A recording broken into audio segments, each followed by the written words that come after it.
हो सकता है। बैठ जाओ बाबू, तुम लोग बैठ जाओ। बैठिए बैठिए भैया, बैठिए कोई दिक्कत नहीं है, बैठिए।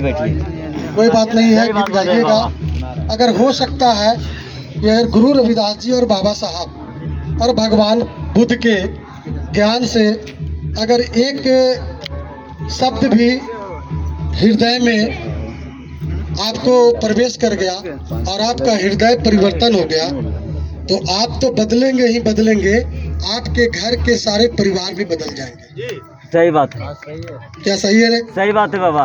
जब भगवान बुद्ध ने अंगुलीमाल डाकू को कहा, और डाकू बहुत खतरनाक था, उसके इशारे से कोई जंगल में एक भी मनुष्य और एक भी पंछी प्रवेश नहीं करता था। सही बात है बाबा। तो जब बुद्ध रास्ता से जाने लगे तो अंगुलीमाल डाकू बोला था, ओ सन्यासी ठहरो, तुम्हें डर नहीं है अपने मौत से? तो भगवान बुद्ध ने कहा कि मैं तो ठहर जाऊंगा, लेकिन तुम कब ठहरोगे?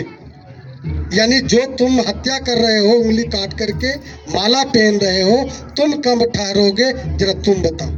वह अंगुलीमाल डाकू को माइंड शॉर्ट कर गया और कहा कि ये व्यक्ति कौन हो सकता है?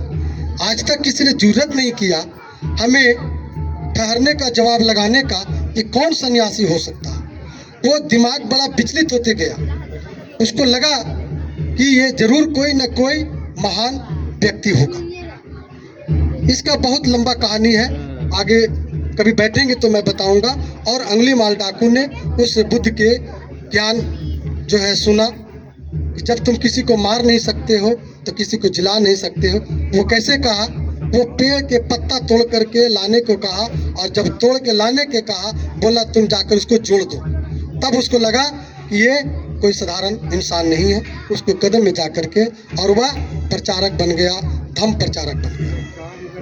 तो भगवान बुद्ध की जयकार नहीं होना चाहिए? भगवान बुद्ध की जय। ठीक उसी तरह से गुरु रविदास अपने जमाने में 650 वर्ष पहले पूरे गांव-गांव में इनकी चर्चाएं होने लगी, फैलने लगी। पूरे राजा महाराजा इनके कदमों का दास बनने लगे। कहा रानी बाई, मीराबाई, झालीबाई, उधा, राजा नागरमल, कबीर साहब, गुरु नानक साहब, सदना सैन, ना जाने कितने राजा महाराजा, कहने का मतलब बामन राजा सतगुरु के चरणों का दास बन गया। उस समय भुइयां चमार दुसात कहार कुर्मी नौवा धोबी इतनी जात प्रचलित नहीं था। उस समय हम लोग सब शूद्र थे। क्या थे? शूद्र थे।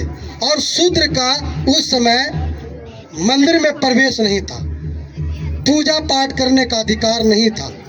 धन संपत्ति, आज जो हमारी महिलाएं 10-10 हजार के कनवाली, झुमका, गहना जेवर परिधान पहन के घूमते हैं, और हमारे लोग आज 10-20 लाख के गाड़ी पर, ये सब हमारे लिए नहीं था। क्या भाई सच बोल रहे हैं, गलत बोल रहे हैं? सही बात है बाबा। तो ये सब अगर मिला हमें तो सतगुरु रविदास जी और बाबा साहब के बदौलत मिला। सही बात है। तो क्या हमको इनको आदर नहीं करना चाहिए? सही बात है बाबा। क्या इनको सम्मान नहीं करना चाहिए? बाबा सही बात है। आज अपने पूर्वजों से आशीर्वाद लेकर सुनील कुमार सर आंखों पर सर पर इस अमृतवाणी का पुस्तक लेकर के आया। क्या ये सम्मान नहीं है? सही बात। क्या आपस में हम एक दूसरे को सम्मान नहीं करना चाहिए? सही बात। तो ग्रुप प्रेमी साथियों, अब हमारा समाज पहले वाला समाज नहीं है। हमारा समाज शिक्षित, डॉक्टर, इंजीनियर, आईएएस ऑफिसर, ना जाने कितने ऐसे साइंटिस्ट होते जा रहे हैं, और दुनिया में प्रथम स्थान वो सब जगह पे लाने का काम कर रहा है। इसलिए हम लोग शिक्षित परिवार से आते हैं। हम लोग कभी भी अंधविश्वास, पाखंडवाद और किसी भी रूढ़िवाद के फेरा में नहीं रहे। देश में दो तरह का लड़ाई चल रहा है। एक तरफ ब्राह्मणवाद है और दूसरे तरफ अंबेडकरवाद है। इसको समझने की जरूरत है। अगर इन लोग सही रहता तो आज हम लोग का इतना दशा दुर्दशा ठीक नहीं रहता। और इतना अगर इन्हीं लोग का कृपा है कि हमारा बाप, भाई, दादा, दादी मेहनत मजदूरी करके किसी तरह से थोड़ा सा 1-2-4 ईंटा, 1 तल्ला 2 तल्ला बनाने का कोशिश किया। ओकरों में भी इन लोग का जलन है, ओकरों में इन लोग परेशान है। कैसे इन लोग को घर में गाड़ी आ जा रहा है, कैसे 2 तल्ला से 4 तल्ला, एक बेटा कैसे पुलिस बन गया, एक बेटा कैसे ऑफिसर बनते जा रहा है। इसमें भी बहुत लोग को जलन हो रहा है और कह रहा है कि ऐसा काम करो ना। इस सब का एक ही जड़ है, वो है आरक्षण, सही बात। वो है आरक्षण। ऐसा काम करो जो बाबा साहब ने जो संविधान में लिखा है, अनुसूचित जाति को आरक्षण देकर के जो बढ़ाया है, एक काम करो, एकरे डिजॉल्व कर दो, एकरे कहीं न कहीं से खोखला कर दो। और इतना अच्छा आरक्षण सजा के रखा हुआ है और उसके नीचे लगा दिया है दिम्मक जैसा टैबलेट।